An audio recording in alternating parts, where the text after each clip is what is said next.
Penggunaan mobil dan motor listrik tengah menggeliat di masyarakat. Hal ini juga diikuti target pemerintah menggaungkan upaya nol emisi gas buang atau bahan bakar fosil pada 2060. Terbaru, upaya pemerintah melalui Kementerian Perindustrian berencana memberikan insentif bagi pembeli mobil dan motor listrik. Tak tanggung-tanggung, Menperin berencana memberikan insentif pembelian kendaraan listrik hingga 80 juta rupiah.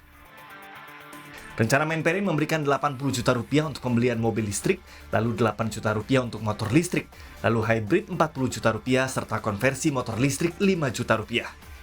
Dengan kita memberikan insentif ini terhadap pembelian mobil atau motor listrik, kita akan dalam tanda petik memaksa produsen mobil listrik atau motor listrik di dunia akan semakin mempercepat realisasi investasi mobil listrik atau motor listrik di Indonesia. Ini sudah bisa membuktikan terhadap komitmen kita untuk mengurangi karbon emisi. Pengamat kebijakan publik menilai sebagai langkah baik, namun pemerintah perlu menyiapkan infrastruktur dan regulasi yang jelas. Kebijakan ini nilainya dengan memberikan subsidi 80 juta itu atau 8 juta ya untuk motor itu, saya rasa ini memang perlu didorong gitu loh Mbak, didorong. Pemerintah segera menyiapkan infrastrukturnya, misalnya tempat ngecasnya di mana, termasuk bengkelnya dan sebagainya, itu harus disiapkan semua. Dan dalam hal ini pemerintah juga harus berkolaborasi dengan industri-industri, dunia industri, dan juga harus yang ketiga, pemerintah yang terakhir menurut saya harus menyiapkan kebijakan regulasinya Mbak yang jelas. Artinya mobil yang diberikan itu apakah semua mobil ataukah ada spesifikasi tertentu. Sejauh ini penggunaan kendaraan listrik di Indonesia belum masif. Kementerian Perhubungan melaporkan jumlah total mobil dan motor listrik yang mengaspal di Indonesia baru mencapai 31.827 unit. Angka ini barulah 30% dari target pemerintah yang sebesar 100.000 unit. Insentif pemerintah diharapkan mendorong penggunaan kendaraan listrik yang tak hanya ramah lingkungan, namun juga menjadi salah satu kontribusi bagi ekonomi negara. Karena memaksimalkan penggunaan nikel, mendorong investasi dan mengurangi subsidi bahan bakar berbasis fosil. Tim Liputan Kompas TV. Lalu apakah insentif efektif mendorong penggunaan kendaraan listrik di Indonesia? Apa saja manfaatnya bagi ekonomi negara jika memang kendaraan listrik masif digunakan dalam negeri? Kami akan membahasnya dengan Sekretaris Jenderal Dewan Energi Nasional Joko Siswanto dan Ketua Masyarakat Transportasi Indonesia Tori Darmantoro. Selamat malam Pak Tori, Pak Joko. Terima kasih sudah bergabung di Sapa Indonesia Malam. Pak Joko, apa sih urgensi yang mendasari pemerintah akhirnya memberikan insentif yang besar 80 juta untuk mobil, 8 juta untuk sepeda motor listrik untuk masyarakat yang ingin membeli kendaraan listrik itu? Memang kita sangat mendorong untuk percepatan pemanfaatan kendaraan listrik. Itu sudah dimulai sejak tahun 2019, diterbitkan Perpres nomor 55 tahun 2019 tentang percepatan pemanfaatan kendaraan listrik. Ya. Nah, sejak itu semua kementerian turut mendukung, menerbitkan regulasi sesuai dengan tupoksi masing-masing. Juga kepolisian seperti misalnya nomor khusus begitu ya, bebas daripada ganjil genap. Juga Kementerian Keuangan, pemerintah daerah memberikan insentif berupa berbagai macam pajak dan pajak tahunannya juga sangat murah begitu. Jadi namun demikian ini dirasakan belum cukup karena sampai saat ini baru sekitar 33.000 lebih kendaraan listrik yang itu sudah campur mobil motor. Nah, target kita adalah cukup agresif ya, sekitar 13 juta di tahun 2030 untuk motor dan mobil 2 juta. Jadi perlu percepatan dan kita belajar daripada negara-negara lain memang pada tahap awalnya perlu diberikan suatu insentif. Nah, manfaatnya apa? Pertama bagi masyarakat itu pengeluaran daripada untuk transportasi kalau kita bandingkan dengan dia membeli BBM itu lebih murah ya bagi masyarakat gitu ya. Oke. Cara apa? Itu mengurangi impor bensin, Mbak. Untuk mengurangi. Oke.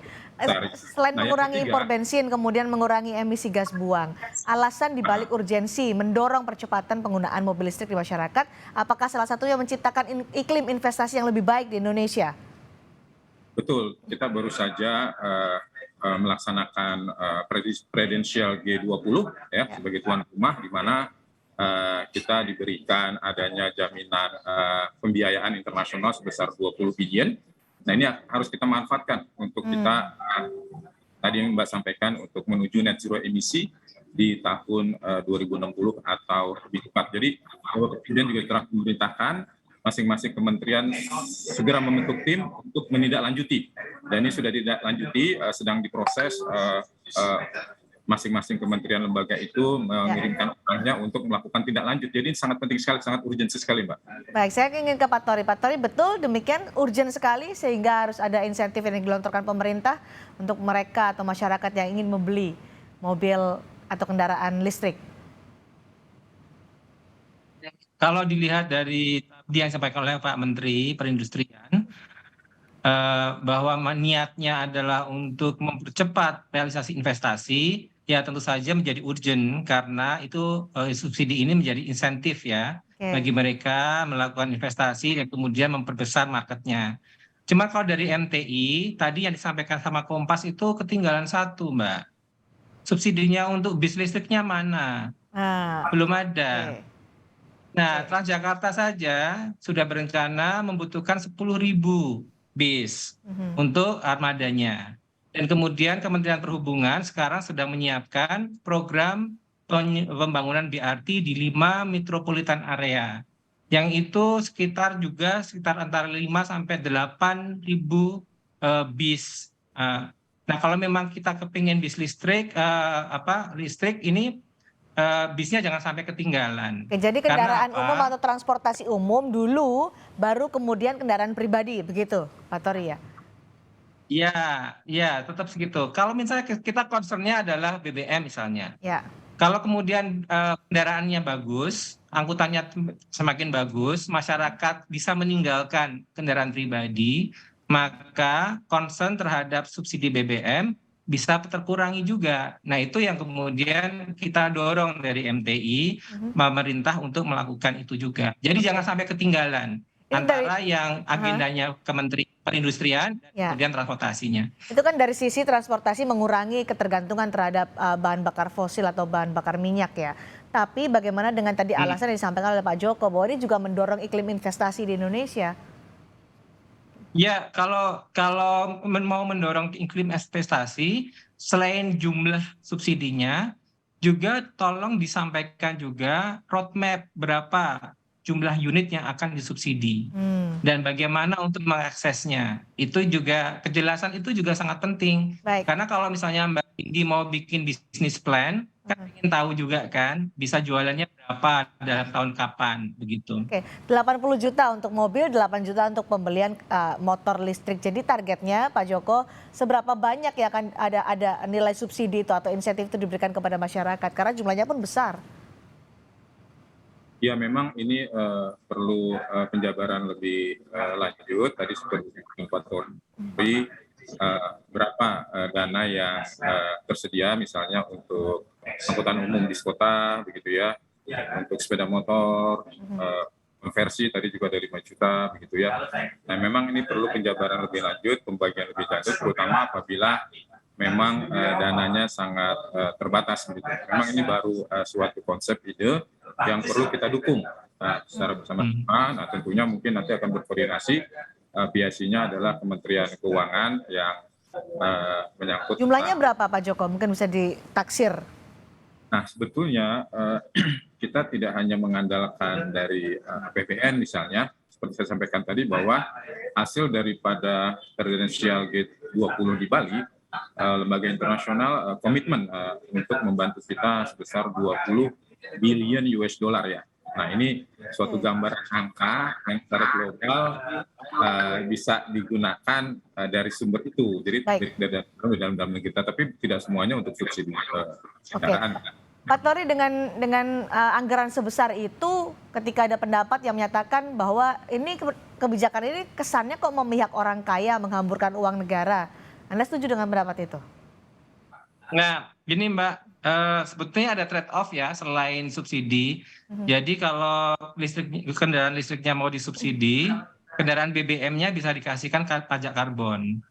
Itu undang-undangnya sudah ada, aturannya sudah ada, tinggal diterapkan saja sehingga ada equilibrium. Bapak, Mbak Cindy bisa lihat ya di jalan-jalan sekarang sudah banyak kan kendaraan listrik yang Ya. harganya 230 juta itu. Nah, itu karena apa? Karena masyarakat melihat untuk kebutuhannya mereka itu pilihannya ada dua, dan pilihannya itu masuk ke sense pembelian mereka. Jadi range harganya itu masuk ke mereka, dan ketika mereka melihat yang ini kemanfaatannya, biaya operasionalnya, kemudian biaya perawatan, biaya yang lain-lain sebagainya. Jadi mereka akan dengan Jadi dengan anggaran ini. seperti itu sebesar itu wajar menurut Pak Tori untuk insentif mempercepat penggunaan mobil listrik atau kendaraan listrik.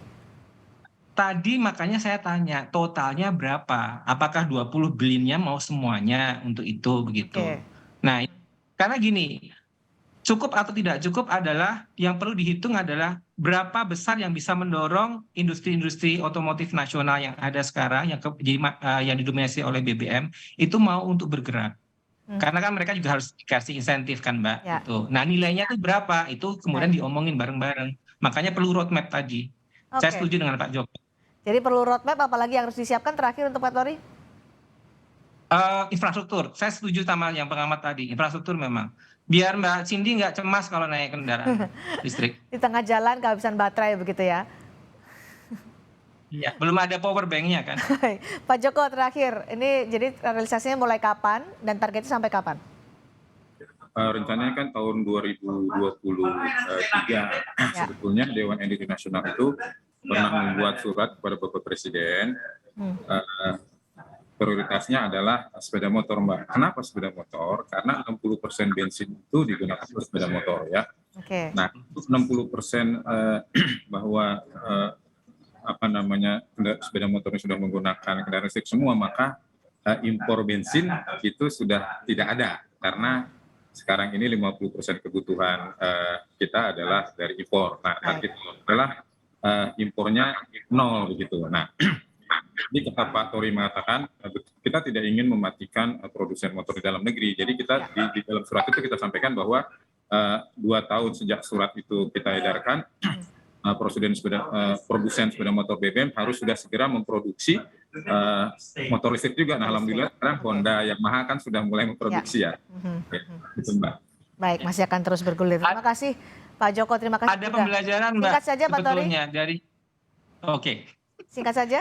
Ya, ada pembelajaran dari Agats Papua. Ya. 99% masyarakat di sana menggunakan motor listrik. Karena apa? BBM-nya 17.000 per liter.